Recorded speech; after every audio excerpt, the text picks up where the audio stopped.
নবীজির যুগ পাইছেন কিন্তু নবীজিকে যায়া দেখেন নাই। কারণ হলো ওনার ওয়ালেদা মুহতারামা, ওনার মা অসুস্থ জীবিত ছিলেন, মায়ের খেদমত করতে গিয়ে উনি নবীজির কাছে যেতে পারেন নাই, মার খেদমত করেছেন। আল্লাহর রাসূল সাল্লাল্লাহু আলাইহি ওয়াসাল্লাম মায়ের এই খেদমতের আমলের বরকতে তার যে মর্যাদা হয়েছে এটা সাহাবীদেরকে বুঝাইছেন। আল্লাহর রাসূল বলেছেন, ওয়াইসুল কারনি এখন মায়ের খেদমতে আছে, হয়তো সে মদিনায় পরে আসবে, আসলে এই যে আমার গায়ের জুব্বাটা এটা তাকে হাদিয়া দিও, আর আমার উম্মতের জন্য এই ওমর তুমি দোয়া করায়ও তাকে দিয়া, এবং তুমি তোমার হকেও তার কাছ থেকে দোয়া নিও। কাকে বলতেছেন? হযরত ওমর তো সাধারণ কোন সাহাবীর নাম না। হযরত ওমর হলো ওই সাহাবী যার ব্যাপারে আল্লাহর রাসূল বলেছেন, আমার পরে কেউ নবী হইলে ওমর নবী হতো। হযরত ওমর ফারুক বাইনাল হক ওয়াল বাতিল। হযরত ওমর আশাদুহুম ফি আমরিল্লাহি ওমর। হযরত ওমর মুহাদ্দিসি ওমর। আল্লাহর রাসূল বলেন আমার মুহাদ্দিস ওমর। এরকম অনেক শান হযরত ওমরের আছে। হযরত ওমরের নেকি গয়না শেষ করা যাবে না। হযরত ওমর এই উম্মতের শ্রেষ্ঠ দুইজন মানুষের দ্বিতীয় নাম্বার। হযরত আবু বকরের পরেই হযরত ওমরের শান। হযরত ওমর নবীজির সাথে নবীজির হুজরায় নবীর পাশে কবরে ঘুমায় রয়েছেন। সেই ওমরকে নবীজি বলছেন যে তুমি তোমার হকে ওয়াইসুল কারনিকে দিয়ে দোয়া করায়ো। তার মানে ওয়াইসুল কারনির দোয়ার একটা পাওয়ার আল্লাহর রাসূলের বর্ণনার মাধ্যমে পেশ করেছেন। ওয়াইসুল কারনি যদি কোনো দোয়া করে তো ওই দোয়া আল্লাহ তাআলা ফেরত দেন না, এটা বুঝাইছেন। উম্মতের জন্য দোয়া করাইতে বলছেন। কিন্তু মনে রাখতে হবে মায়ের খেদমত করে কিন্তু উনি সাহাবীর চাইতে বেশি দামি হন নাই। যদি খালি এক নজর যায় নবীজিকে দেখতো বা সোহবতে থাকতো তাইলে যে দামটা হইতো, ওই পর্যন্ত মায়ের খেদমত দিয়ে কেউ যেতে পারে নাই, পারে না, পারবে না। যারা রাসূলকে দেখেছে সরাসরি, নবীজির সোহবতের একটা আলাদা দাম আছে। নবীজির সান্নিধ্য পেয়েছে সামান্য সময়, তো সে রাদিয়াল্লাহু আনহুম ওয়া রাজু আনহের গ্যারান্টির ভেতরে ঢুকে পড়ছে যে আল্লাহ তার উপরে সন্তুষ্ট হয়ে গেছে। সুবহানাল্লাহ বলেন। আল্লাহ সন্তুষ্ট হয়ে গেছে। একজন সাহাবীর দাম বেশি না ওয়াইসুল কারনির দাম বেশি? নবীজিকে এক মুহূর্ত নবীজিকে ঈমানের সাথে দেখছে, তাই সাহাবীর দাম, সোহবতের কারণে সাহাবীর দাম বেশি। হযরত আব্দুল্লাহ ইবনুল মুবারককে জিজ্ঞাসা করা হয়েছিল, ওমর ইবনে আব্দুল আজিজের দাম বেশি না আমিরে মুআবিয়া রাদিয়াল্লাহু আনহুর দাম বেশি? তো উনি বলেছিলেন যে আমিরে মুআবিয়া যখন নবীর সাথে যুদ্ধ করছে তখন যে ধুলাগুলো আমিরে মুআবিয়ার ঘোড়ার নাকের ছিদ্রে দিয়া ঢুকছে, এই ধুলার সমান ওমর ইবনে আব্দুল আজিজ হইতে পারবে না।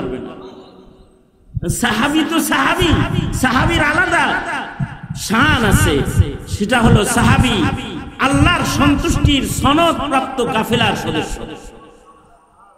হ্যাঁ, অবশ্য সাহাবীদের শুউন আলাদা, প্রত্যেকটা সাহাবীর আলাদা আলাদা কিছু শান আছে।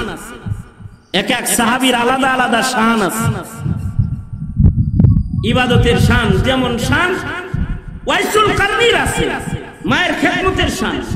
মায়ের খেদমতের কারণে ওনার জবান মকবুল জবান, মুস্তাজাবুদ দাওয়া জবান, যা দোয়া করবে তাই কবুল হয়ে যাবে। এই কারণে আল্লাহর রাসূল উমরকেও দোয়া লইতে বলছেন এবং উম্মতের জন্য দোয়া চাইতে বলছেন। তাহলে বোঝা যায় মায়ের খেদমতের আলাদা একটা শান আছে। মা আছে কার কার? হাত তোলেন। এই যাদের মা আছে, আব্বা আছে, হাত নামান। মা বাবার খেদমতের একটা শান আছে। মা বাবার খেদমত যদি হক আদায় করে কেউ করে, তাহলে তার জবান কবুল জবান হয়ে যায়, যা দোয়া করে তা কবুল হয়ে যায়। মা বাপ যদি কারোর উপরে সন্তুষ্ট থাকে, তো আল্লাহ তার উপরে সন্তুষ্ট হয়ে যায়।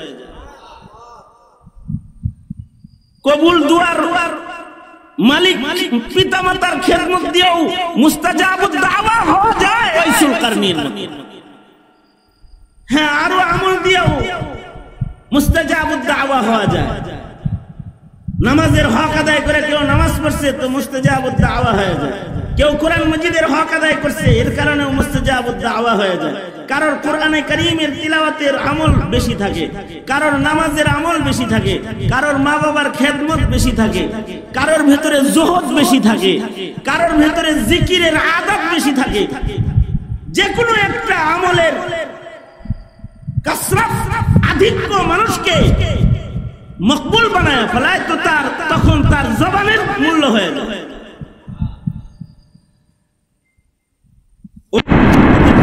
মূল্য কেন?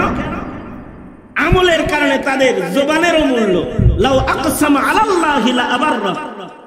ওলি বুজুর্গরা যদি কোনো কসম করে, তো তাদের কথা পূরণ করার জিম্মাদার আল্লাহ নিজে হয়।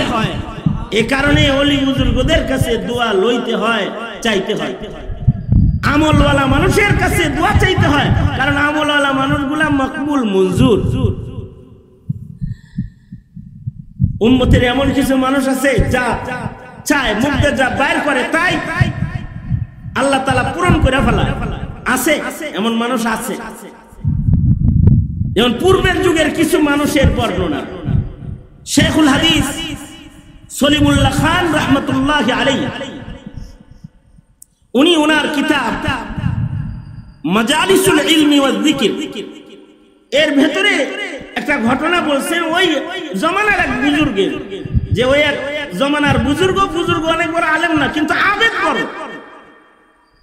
অর্থাৎ নামাজ তাকবীর উলার সাথে পড়ে, ইবাদত বন্দেগী তাকবীর উলার সাথে করে, মসজিদে যায় নামাজটা পড়ে, নফল রোজা বেশি রাখে, আইয়ামে বীজে রোজা রাখে, জিকির করে, তিলাওয়াত করে। এর কারণে সে মুস্তাজাবুদ দাওয়াত ছিল, যা দোয়া করতে এটা কবুল হয়ে যায়। উনি বর্ণনা করতে গিয়ে বলেন, এই লোক একদিন মসজিদে গেছে ইমাম সাহেবের ওখানে, রাতের বেলায় এশার পরে খাবারের আগ দিয়া। আচ্ছা, খাওয়ার আগ দিয়া কেউ যদি আসে, তারে মানুষ খাইতে পায় না ভদ্রতার খাতিরে?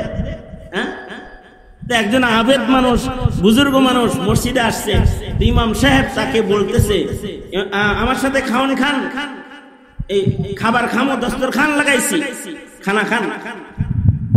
শেখুল হাদিস সলিমুল্লাহ খান রাহমাতুল্লাহি আলাইহি উনি বলেন যে এই বুজুর্গ আবেদে কয় কি, এই সাধারণ জিনিস খাই না, যাও মোরগ পোলাও হইলে খাইতাম। কি কি খাইতো? মোরগ পোলাও যদি হইতো তাইলে খাইতাম। উনি বলতেছে, আবেদ থেকে এখনো খাওয়ার লোক যায় নাই, মনে মনে বলতেছে আর কি, ইবাদত তো খুব করে, কিন্তু ভালো খাওয়ানোর লোক ঠিকই আছে, মোরগ পোলাও খাইব। রাতের বেলায় মোরগ পোলাও কে দিব? এই বলে উনি একটু বিরক্তি হয়ে নিচে খাবার খেয়ে ফেলেছে। আল্লাহর বান্দা নামাজে দাঁড়ায় নফল নামাজ পড়তেছে, অনেক লম্বা সময় নামাজ পড়ে রাতের বেলায় যখন বিশ্রাম নিছে, রাত 12টা 12:30 বাজে, তো এমন সময় ইমাম সাহেবের কামরার কাছে এলাকার এক মহিলা খাতুন, একটা মহিলা এসে দরজায় নক করেছে। ইমাম সাহেব উঠেন, গরম কিছু খাবার আনছি, এটা একটু গ্রহণ করেন।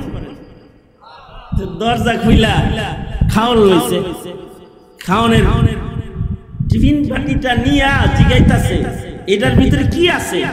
এটার ভিতরে মোরগ পোলাও আছে। তুমি রাত 12টা 12:30 সময় মোরগ পোলাও আনছো কিসের লেগে? শেখুল হাদিস সলিমুল্লাহ খান রাহমাতুল্লাহি আলাইহি উনি বলেন যে তখন এই মহিলাটা বলতেছে যে সন্ধ্যা রাত্রে আমার সন্তান হারায় গেছে, সন্তানের জন্য মায়ের একটা মায়া, সন্তান পাই না, ছোট বাচ্চা মাসুম বাচ্চা হারায় গেছে। তো আমি দরিদ্র মানুষ মান্নত মানছি যে আল্লাহ আমার বাড়িতে একটা মোরগ আছে, তুমি যদি আমার সন্তানটাকে আমাকে ফিরায় দাও তো আমি মোরগ পোলাও রান্না করে আলেমে দ্বীন এবং মুসাফিরদের মেহমানদারি করব। আল্লাহর কি কুদরত, কিছু সময় পরে আমার ছেলেটারে পায়া লাইছে। এখন চিন্তা করলাম সন্তানের মায়ায় যে মান্নত মেনেছি, রাতারাতেই মোরগটাকে জবাই করে মোরগ পোলাও রান্না করে ইমাম সাহেবের কাছে দিয়ে আসি, কোনো মুসাফির থাকলে সেখান থেকে মুসাফিরও খায়া নিবে। ইমাম সাহেব কয়, খাতুন তুমি তো আসলে আসো নাই, তোমাকে আল্লাহ তাআলা কোনো কারণে মোরগ পোলাও রান্না করায় এখানে এনেছে, কারণ এমন একজন আবিদ মুসাফির এখানে আছে যার মুখ দিয়ে মোরগ পোলাও খাবে, এটা বের হইছে। যাও, মহিলা চলে গেছে। ইমাম সাহেব মোরগ পোলার টিফিন বাটি নিয়ে যায়, ডাকে, এই বুজুর্গ ওড়েন ওড়েন, আপনার খাওয়ান আইছে, এবার খান। আসল কথা হলো আল্লাহর কিছু পেয়ারা বান্দা এমন হয়ে যায়, তারা যদি কিছু আল্লাহর কাছে চায়, তারা যদি আল্লাহর কাছে কোনো দোয়া করে তো তাদের দোয়া আল্লাহ তাআলা কবুল করে নেয়।